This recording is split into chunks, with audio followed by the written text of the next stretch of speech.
you can fight in America. Life is alright in America. If you're all white in America. You're asking me what happened in the 60s?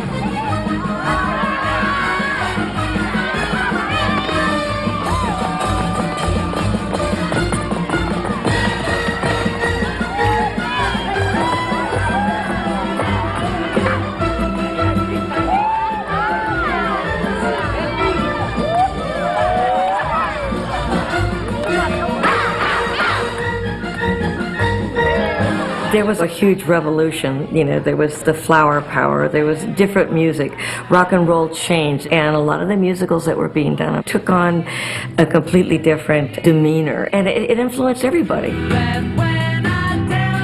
It's fascinating to watch what happened to musicals in the 60s. I mean, when you think of it, Sound of Music was the most successful commercial musical of all time, and soon after that, musicals were completely out of fashion.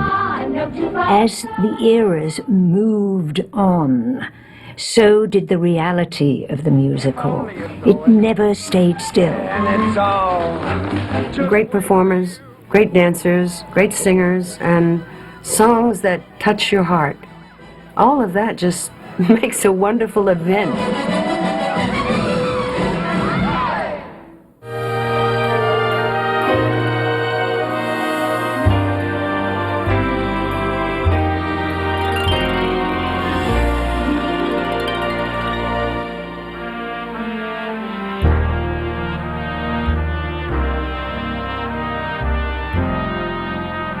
The demise of the once powerful Hollywood studio system and the rise of the independents brought a different kind of realism to the movies of the 1960s.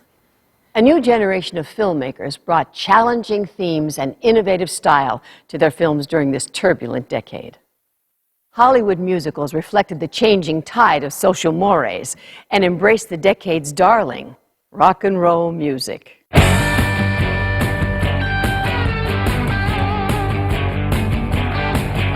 The freshly minted rock and roll generation of the late 1950s helped to create youthful and rebellious attitudes in the 1960s. And as the cinema reflected the social changes of the times, a transformation in American film had begun. The studios had to see how the world was changing. And since musicals didn't particularly die out completely, the bigger budget musicals, yes, they still made some, but not as much as they used to do in the 40s or even the early 50s. Some of the films that followed into the 60s, things became looser and hair became looser and the pace and the cutting became looser. I think that that's what they learned. It might be well to loosen up. This was the early 60s, and it was a wonderful time. Really, I think everybody thought, peace is forever now.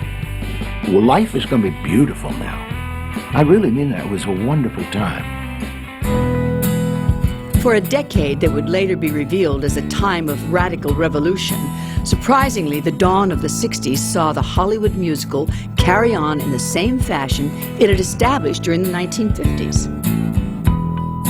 You've got My Fair Lady. I mean, a lot of these films that we associate with the 50s were actually made in the 60s, although the shows had been popular on Broadway before that. However, some of the most illustrious artists of the previous decades saw their musical movie careers come to an end during the 1960s. A film ballet anthology, Black Tights, featured Sid Charisse's final appearance in a musical film. Both Frank Sinatra and Bing Crosby would croon in their last musical movie roles for Robin and the Seven Hoods. Busby Berkeley choreographed his final film with Billy Rose's Jumbo. Fred Astaire would hang up his dancing shoes after making Finian's Rainbow. Both Judy Garland and Marilyn Monroe would star in final films before their tragic and untimely deaths. And one of the genre's most extraordinary talents would begin the decade with his cinematic swan song.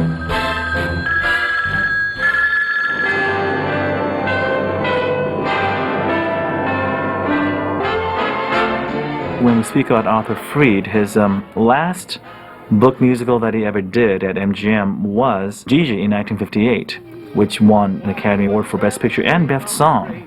sung by Louis Jordan. However, he was planning on several more, and one of them, fortunately, was Bells Are Ringing with Judy Holliday, who had this explosive personality on the screen. The bone short tristes Brazil company.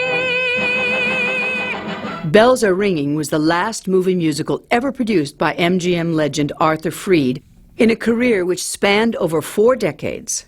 Arthur Freed, I think, was more in touch with music and how musicals could be done. And he would take chances with people like Judy Holliday, who had not had big Hollywood names before, because his musicals had his name on it, and people knew that they were going to get quality. And therefore, they could create new stars. The legendary writing team of Betty Comden and Adolph Green adapted their hit Broadway show for the film, as they had previously done with On the Town. Betty Comden and Adolph Green were always Broadway babies. They were very sharp-witted satirists who were also performers. They had actually a little musical group with Judy Holliday called the Reviewers, how they all got started doing snappy stuff down in Greenwich Village.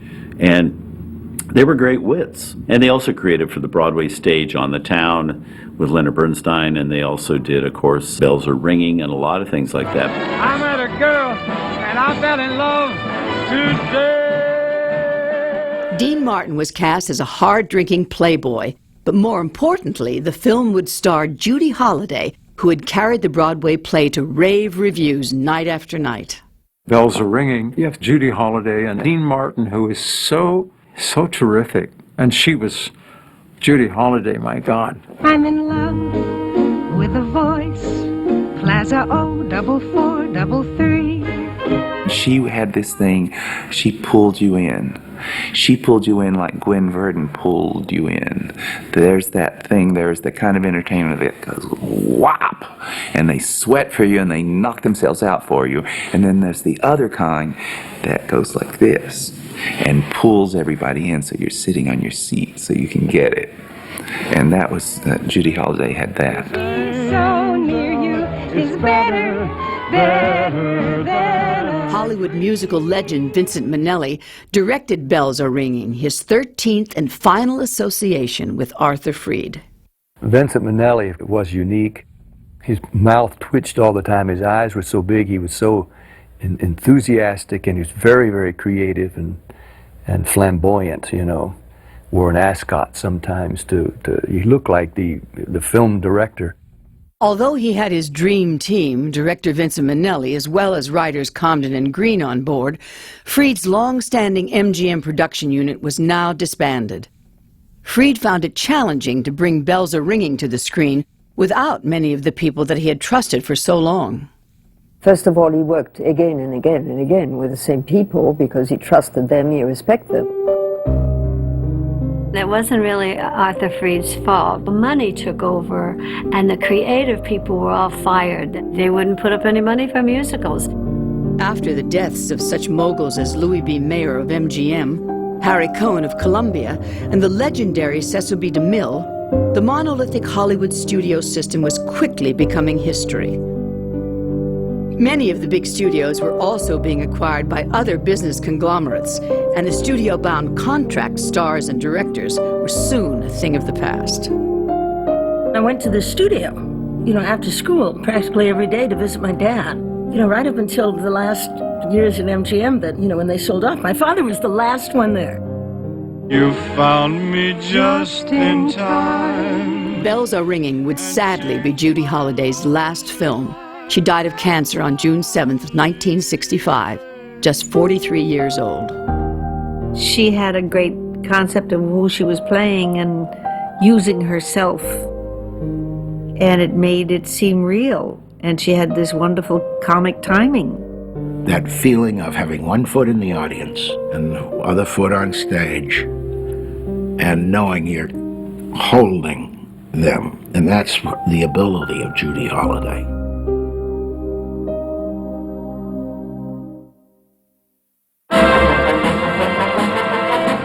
Fishnet stockings, high heels, feathers and frill.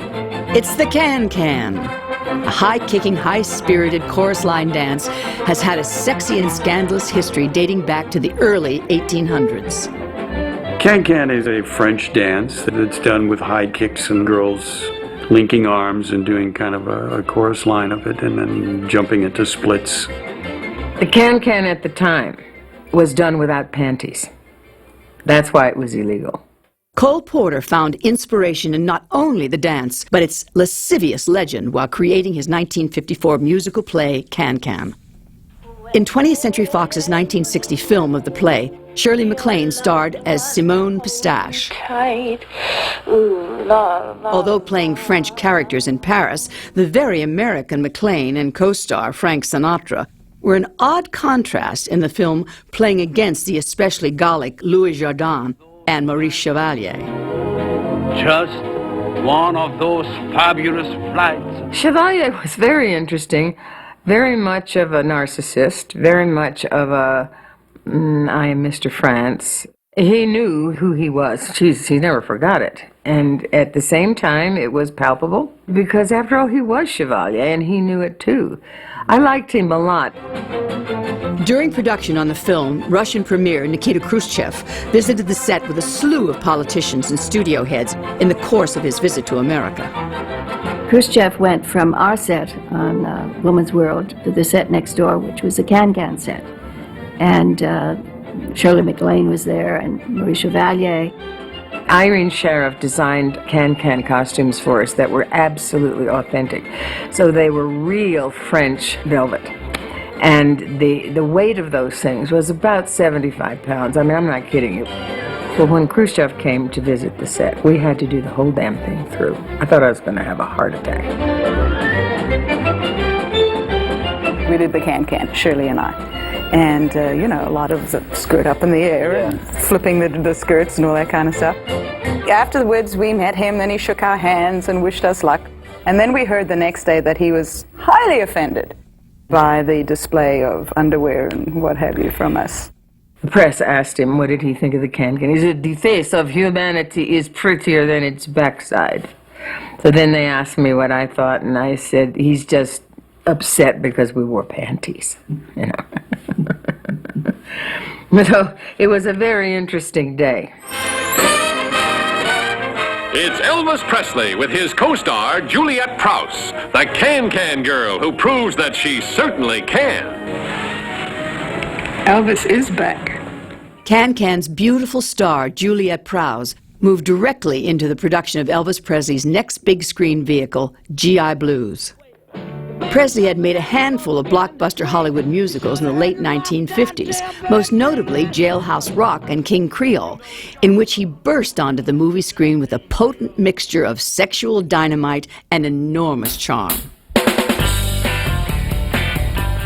But the image of untamed youth that Elvis projected in his first 4 movies would soon be history. After a 2-year stint in the Army, Presley returned to Hollywood in 1960 to make G.I. Blues, much tamer than the raw Elvis of Jailhouse Rock a few years earlier.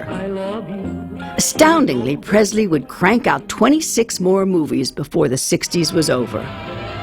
Elvis Presley, through the 1960s, did more film musicals than some of the great musical film stars did in their entire careers, and made a lot of money doing it. Those very much are musicals. The ability to make a song a hit was part of what musical film always wanted to do. So it made sense that they would turn to hit song creators like Elvis Presley. Elvis made a lot of movies that had music, but he didn't make a great one, which is a pity. It's a pity that, as talented as Elvis Presley was, that he wasn't in an era when you had a young Vincent Minnelli or a manager that would allow that to happen. You know, I think he got a lot of opportunities, but his manager, Colonel Parker, just kind of kept him on the treadmill. I've heard stories that they wanted Elvis for the movie West Side Story, and Colonel Parker said, no, he's not playing a hoodlum. You know, they wanted him for Tony. They wanted Elvis for the lead. Can you imagine? The part of Tony, the Richard Beamer part, Elvis doing that? And the Colonel said, no, that's a hoodlum. Those are gangs. We don't want Elvis associated with gangs. Well, Elvis is not a juvenile delinquent. He's not a hoodlum. He's a good, decent, wholesome American entertainer who's going to give you a roustabout. That's what we need, another roustabout, you know. Some of the films could have been clam bake, spin out, 2 syllables, you know, interchangeable. Like, okay, one time it's a race car or one time it's a speedboat. But when I looked at Elvis acting, he always knew his lines, and he really could do it on one take, and he really knew what was expected of him, and he didn't give the director, like, you know, I'm not ready, and none of that attitude. I got to meet Elvis. He was adorable, sweet, Southern boy, as charming as it could be. No wonder all the girls fell all over for him.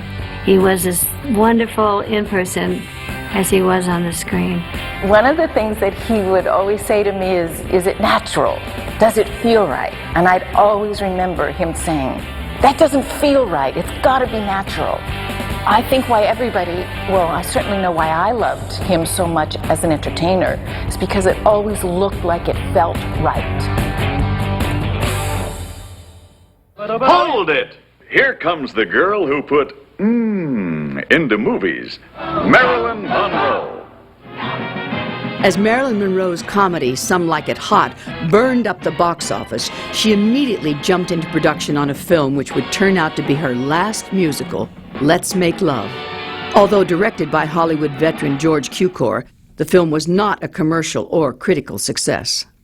Let's Make Love, that's an interesting picture. It wasn't a big success because it was a film that Marilyn Monroe didn't really want to make, in that she wanted to be a dramatic actress. She just didn't want to do any more comedies as a dumb blonde.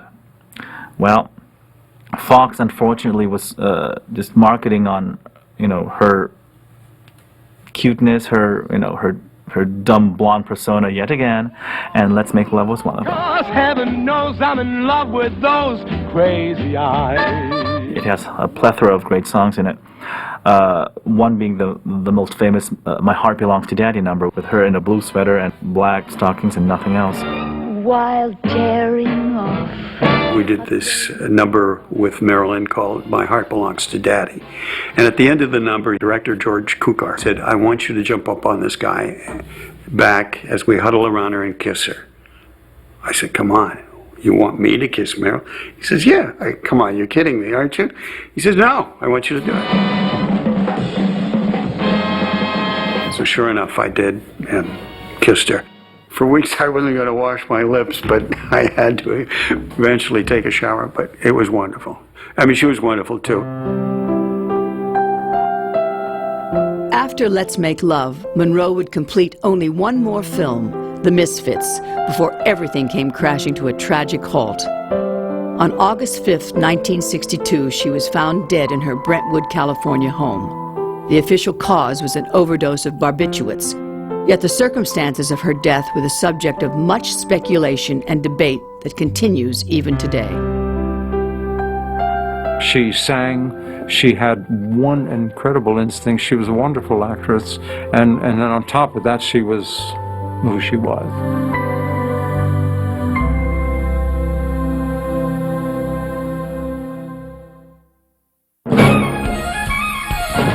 The decade may have begun with musicals in the traditional vein, but during the holiday season of 1961, a groundbreaking film was unleashed into the movie palaces of America, and the Hollywood musical would never be the same. There's an energy that comes from any musical, you know, like West Side Story, which had a lot of drama, but still immensely entertaining and intoxicating. It can make you laugh, it can make you cry, it can make you think. Fabulous West Side Story. Fabulous, it moved. You were right there. It was terrific. Just as Arthur Freed was exiting the musical scene, another Hollywood legend known mostly for thrillers and science fiction stepped into the musical arena. West Side Story was director Robert Wise's musical debut. West Side Story was my first musical as a film. I had worked on a lot of the Astaire Rogers musical as a sound editor, assistant editor, and editor, so I knew the form, I knew the musical form. Robert Wise's direction and how he shot it, and the very beginning of it, looking down from a helicopter on top of New York City, and his vision of it, that too was wonderful. West Side Story was really a collaboration between Wise and Jerome Robbins. Wise handled the dramatic parts of the picture, and Robbins really handled the musical numbers. I certainly loved West Side Story, but it's very much a product of Broadway. Jerome Robbins created West Side Story after reading Romeo and Juliet and wondering how the story could be interpreted in modern times. He brought the idea to writer Arthur Lawrence, composer Leonard Bernstein, and lyricist Stephen Sondheim. His concept of the show was so far out, so unusual. He picked what came in off the street and put it on the stage. He picked the craziness of the gang wars and was able to incorporate that into the dances for the show. And of course, when he had the freedom of film, that gave him more of a broad spectrum to be able to even make it bigger and broader. You also have Jerome Robbins' choreography recreated by Jerome Robbins in most of the scenes. He took what he had created on stage and pretty much kept the steps there, but decided how the camera could be used to approach them. Those dance sequences are among the finest dance sequences ever filmed.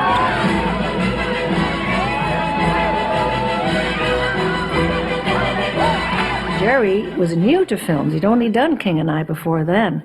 But he had something different. And he also understood dance. The way Jerry Robbins starts the prologue with the Jets walking down the street, their turf, and there'll be just one little move. Then they keep walking, there's another little move. And little by little, and then eventually they burst into quote-unquote dance. But it's dance with dialogue. It's dance with a feeling, dance that tells us how these young guys feel about their turf and how it belongs to them. Buenas noches, señorita. The Hispanic experience in a very hostile environment was something I understood very, very well. Where you going?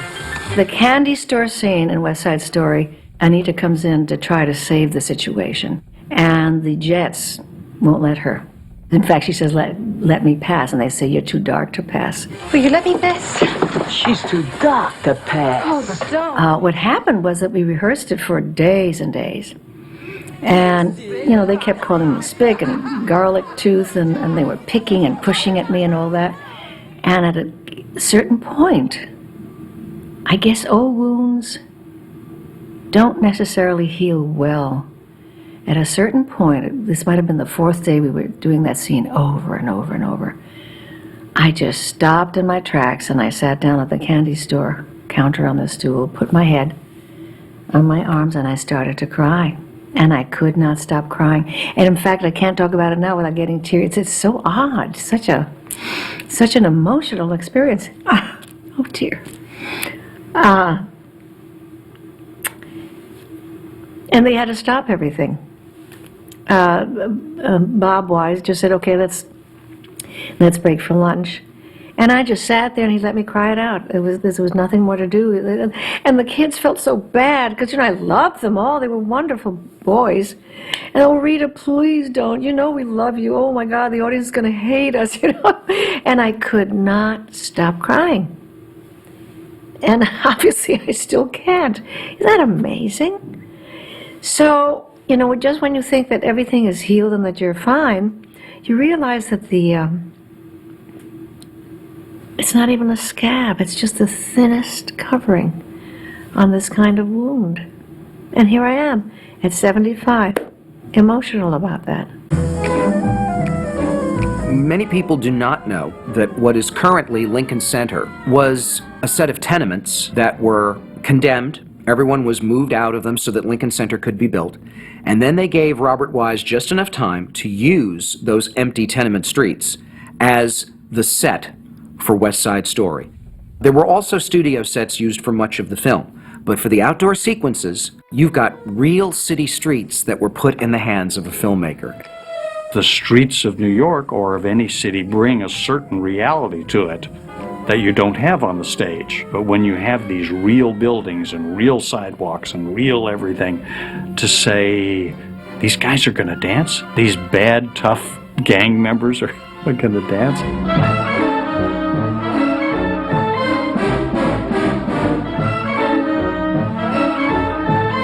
He made it work. He drew you in gently. And next thing you know, the audience is going with it. With memorable roles played by Rita Moreno, Natalie Wood, and others, the Broadway classic translated to the big screen with splendor. Skyscrapers bloom in America, Cadillacs zoom in America, industry boom in America, 12 in a room in America. Lots of new housing with more space. Lots of doors slamming in our face. I'll get a terrace apartment. Better get rid of your accent. Life can be bright in America. If you can fight in America. Life is alright in America. If you're all white in America.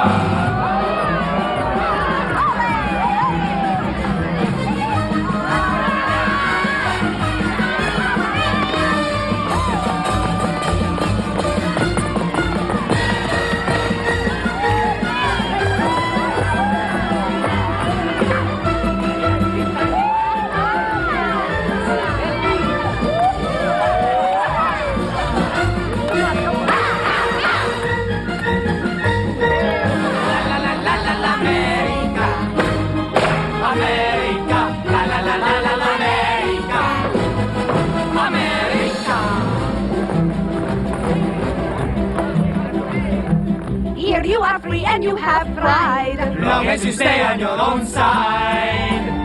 Free to be anything you choose. Free to wear tables and shine shoes.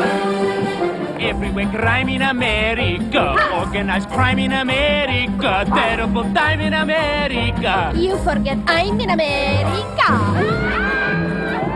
I've never had so much fun as I had in doing America. We worked so hard, all of us, because Jerome Robbins was a genius. He lit a fire under you.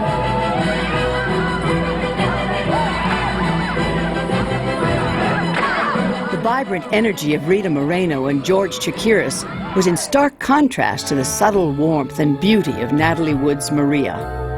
Natalie, when Natalie turned up, she was glorious, gorgeous, sweet, talented, darling, but she was a movie star.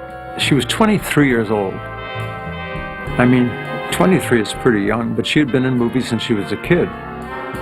It was not clear how much Natalie Wood was going to sing. But Natalie made a deal that she would at least get a chance to record the stuff, and then if they weren't pleased with it, they had her permission to get someone else to sing for her. They called me in to do West Side Story, and they didn't want to really state it right out because I think they were afraid of offending her. When it came to the recording session, she would record the whole songs, and then I would record the whole songs. And I noticed that after her playback, and some of it was not that good, she would be listening and everybody would come around her and say things like, "Oh, Natalie, that was just terrific. That was so fantastic. Did you hear that? That was just wonderful." And then they turn to me and go, What you do, what you say. the dubbing has always been part of the industry. Not for the musical stars like Judy Garland or Jane Powell, they're doing their own. But even Rita Hayworth was dubbed in by somebody else, and it was just not known and not even thought about. Some people say, well, yeah, but it wasn't her voice. Well, who cares? It was her performance. There was only one Natalie Wood. The movie turned out to be the biggest money-making musical of 1962 and swept away 10 Academy Awards, including Best Picture. West Side Story is just the perfect, combination of magnificent music, drama, and choreography.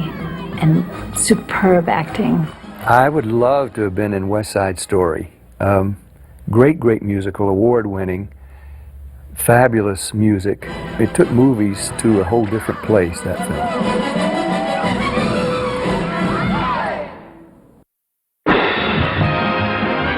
By the early 1960s, there was little that the Walt Disney Studios hadn't captured on film. The studio had ventured into nearly every genre, except for the live-action musical. Walt Disney's first big musical motion picture, Babes in Toyland. Victor Herbert's operetta Babes in Toyland was Disney's Christmas offering for 1961. The 1903 Herbert original had very little in the way of a plot, so the Disney screenwriters lifted elements from a 1934 film adaptation of Toyland, which starred Laurel and Hardy. I don't want to stay here with him. Why? I don't love him.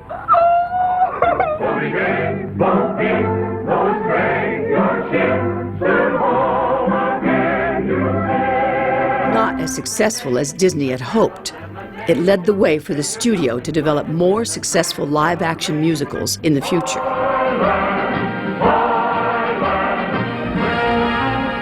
New York's Music Hall holds a gala premiere for the motion picture version of the smash Broadway musical Flower Drum Song. Celebrities attending include Hope Hampton, and the picture is acclaimed by all in attendance, including Myrna Loy.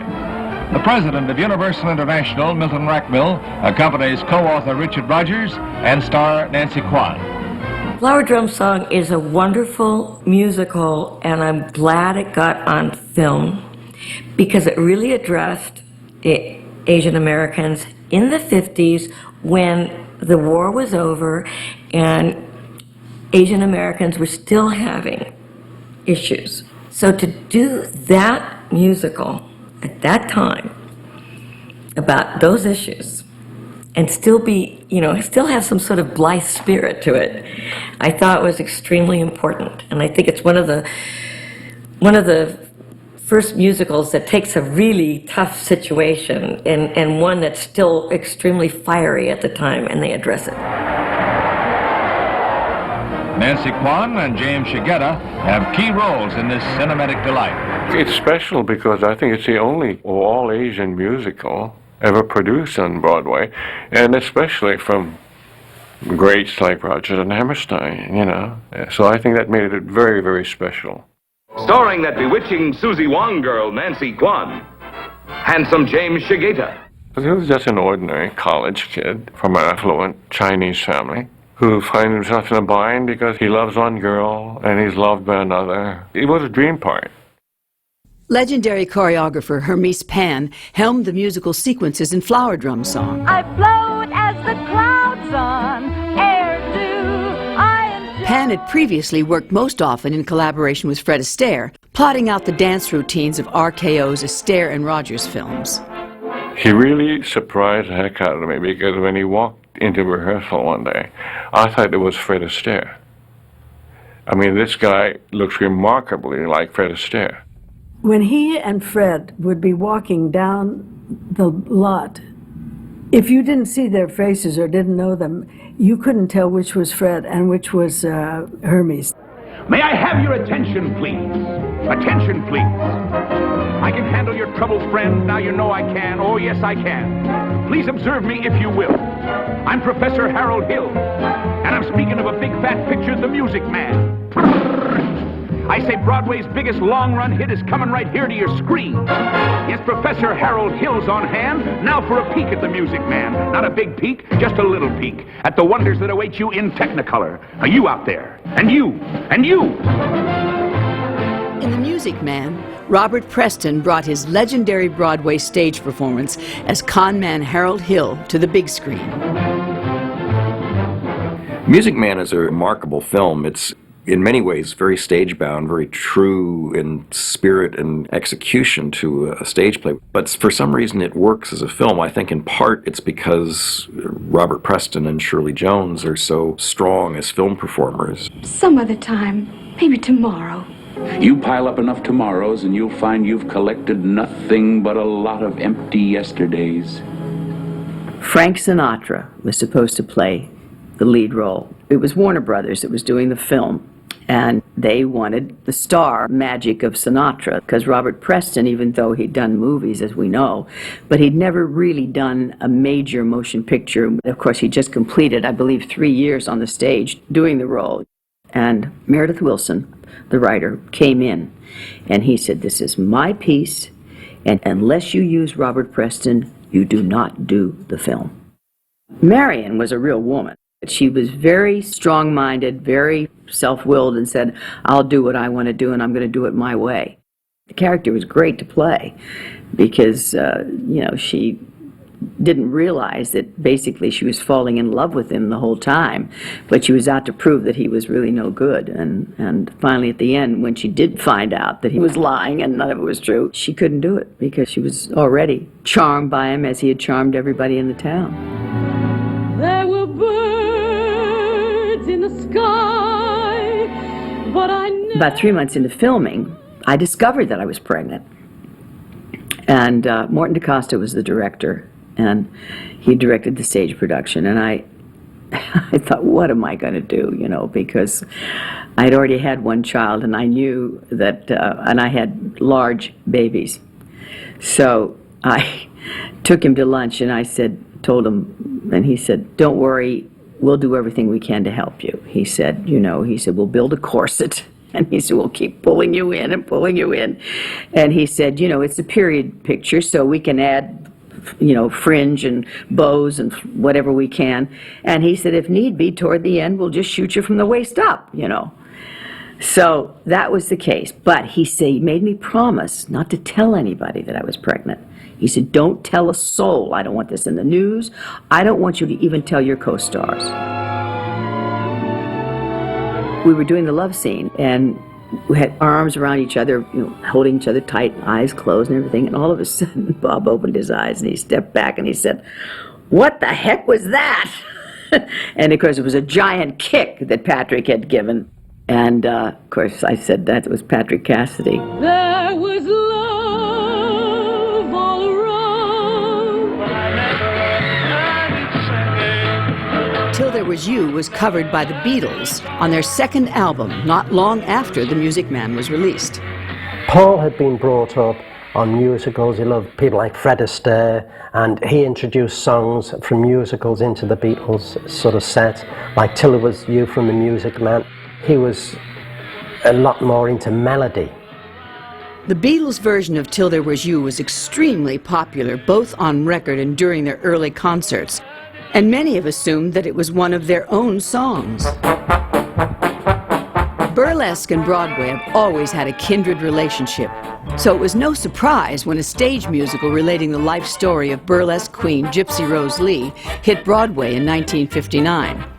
Although the smash play was the crowning achievement of Ethel Merman's stage career, she was not cast in Warner Brothers' 1962 film adaptation. Instead, the role of Mama Rose went to established screen star Rosalind Russell. You'll be swell. You'll be great. Rosalind Russell got a lot of heat because Ethel Merman didn't play the part. Well, Roz Russell was more of a draw in the movie theater, so that's why she got the part, and it's very unfair for her because she did a great performance. She's a great actress to start with. And Lisa Kirk did her singing, who matched her voice beautifully. Honey, everything's coming up roses. I thought Rosalind Russell was wonderful.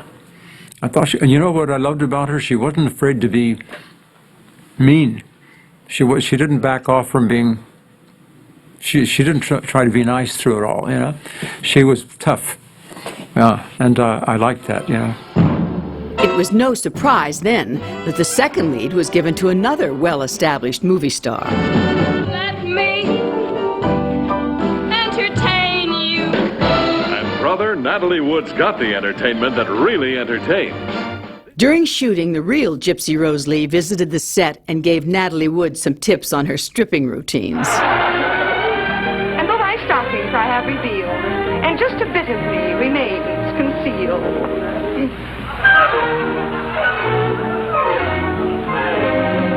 I'm thinking of the life of Dusa. I loved the movie because I loved the story, and I love Rosalind Russell, and I love the setting of the story and that the burlesque world. Very fascinating to me. Although it wasn't a blockbuster, Gypsy did well at the box office, especially considering that the year after its release was the worst year for U.S. film production in nearly 50 years. You know, Peyton, in my 27 years, this is the slowest I've ever seen it on this lot. Only 121 features were released in 1963, including a couple more Elvis movies, another Gidget movie, and fortunately, a raucous, groundbreaking musical adapted from the Broadway stage skyrocketed the career of an upcoming superstar. How lovely to be a woman and change from boys to men. Anne Margaret was young, fresh, and Scandinavian. She had that beautiful skin. And she had naughty eyes. She was a flirt. She had a voice. She could dance. And that's made her a star. Her sparkling performance in Bye Bye Birdie solidly placed Anne Margaret as one of the hottest young stars in Hollywood. She was quickly cast opposite Elvis Presley in what would be the 11th of 27 feature films he would make during the 1960s. Viva Las Vegas. Elvis and Anne Margaret probably were the two hottest items going in Hollywood at that time. And for them to do a motion picture together was really great. There was a lot of electricity, a lot of sparks going on, and they hit it off right off the bat. They became very, very close friends right from day one, and it really was a nice situation because Anne Margaret was hot, and of course Elvis was the biggest star going at the time, and there was no ego trips whatsoever, and it was really fun on the set with Anne and Elvis. There was a lot of downtime, a lot of kidding around, and Elvis and Anne would ride motorcycles together, or they would play silly games together, or they would sing, you know, goof around. And it really, Viva Las Vegas probably was one of the most fun movies Elvis ever made.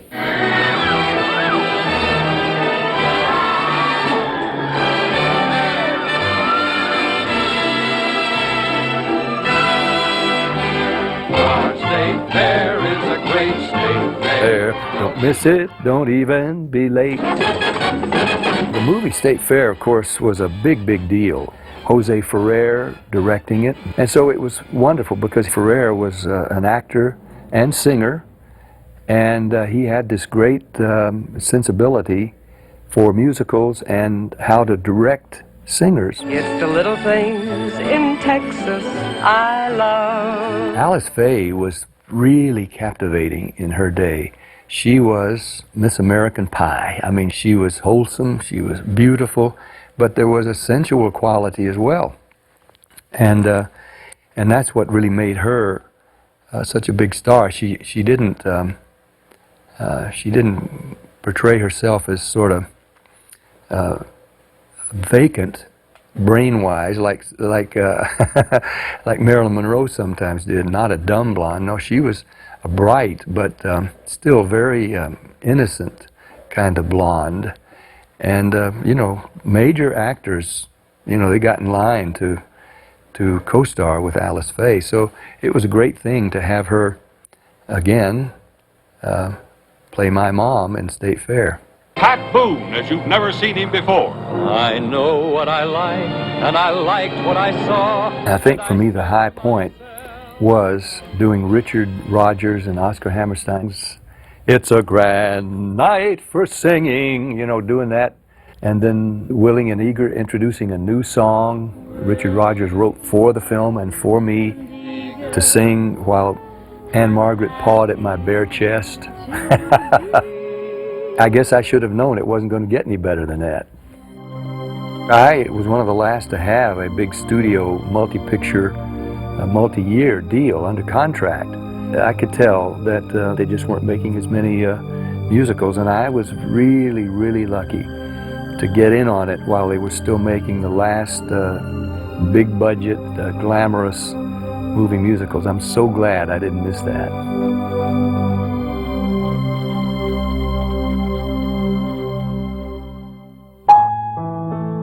Not only had the dazzling musical talents of Judy Holliday and Marilyn Monroe flashed their last moments on screen in the early 1960s, but The matriarch of them all gave us an enduring final film in 1963.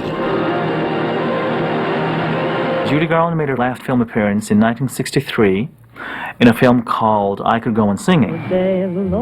I jump and run about. Although no longer youthful, her voice had gained the edge of a woman who had lived and been through it all, an artist at her peak. There are several wonderful scenes. It's like a biopic of Judy Garland in the late 50s, early 60s.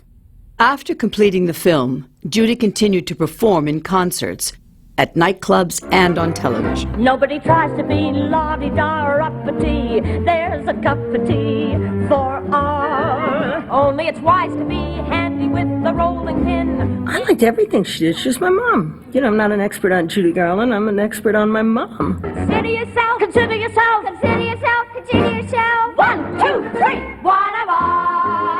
This multifaceted talent that was incredibly Judy, uniquely Judy, with such a huge voice and so full of pathos and tenderness, and I don't think that anyone's ever touched it, even including Liza. And I love Liza, but there's nothing like Mama. But her life seemed to spiral out of control. After difficult marriages, legal battles, and ill health, Judy finally found peace on June 22, 1969, less than 2 weeks after her 47th birthday. Her body was found in her bathroom by her latest husband, Mickey Deans. One of the world's most beloved personalities had come and gone, but she had left an indelible mark. There would never be another Judy Garland. There was never anyone before her or after her that had the simplicity, the truth, the beauty, and the spontaneity. And once again, that killer voice that just was so arresting and heartbreaking.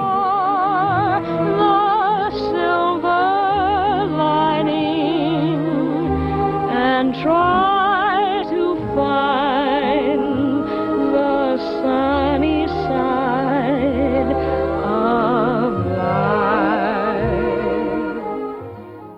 life. Want to hear a wild idea? Robin Hood. Yeah. Robin Hood in Chicago. Frank Sinatra, Dean Martin, and Sammy Davis Jr. brought the Robin Hood legend to 1920 Chicago in Robin and the Seven Hoods. It was not only the last movie musical that Bing Crosby ever appeared in, but it was also the last of a series of features made with the infamous Rat Pack during the early 60s. I am Robin Hood. No better life do I crave than to live in the green forest with brave and true men for comrades. Now that's a new image for me, right? And you? And I am Little John, baby. Christened so by Robin's merry men with a tankard of brown October ale. And I'm going to get christened again right after the show tonight, and you can bet your bow and arrow on that. They would shoot all day, go and do their 2 shows at night, get to bed at 6 in the morning, sleep for an hour and a half, and get up and shoot. They did that for weeks and weeks and weeks. And they still lived to be 80. The Rat Pack of the 1960s was a Las Vegas-based collective of performers headed by the chairman of the board himself, Frank Sinatra. All of the members could sing, dance, perform comedy, and act well enough to win Oscars. Taken together, they represented some of the finest of what American entertainment had to offer at that time. Is my kind of town, Chicago. Well, I don't know if it was his voice, but he had this sense of you never knew what was really behind him. I think that's what made him star-studded, because there was always a mystery there.